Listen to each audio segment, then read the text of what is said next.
3 jours qui précèdent l'Ascension, nous allons fêter ce qu'on appelle les rogations. Rogation vient du latin rogare, demander. Elles ont été instituées au 5e siècle par l'évêque Saint-Mamère, évêque de Vienne en Dauphiné. Et ce sont des prières pour la paix, pour le Saint-Père et pour le temps des semailles. On demande au Seigneur de venir bénir le monde en lui donnant la paix, bénir son Église en priant pour le Saint-Père et bénir notre terre en la bénissant pour qu'elle puisse assurer la nourriture à chaque homme.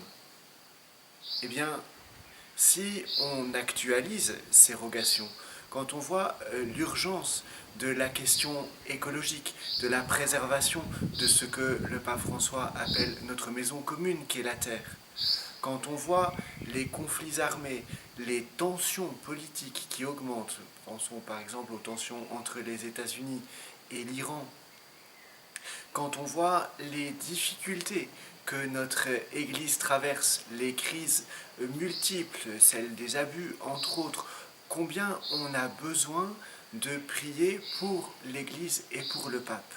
Alors peut-être que c'est l'occasion cette année particulièrement de retrouver le sens de ces rogations, de retrouver le sens de notre responsabilité d'intercession par le jeûne, la prière, la pénitence, les processions et tout, que vraiment on mette notre énergie chrétienne et croyante à intercéder pour que le Seigneur bénisse notre monde, notre terre et l'Église qui est notre mère.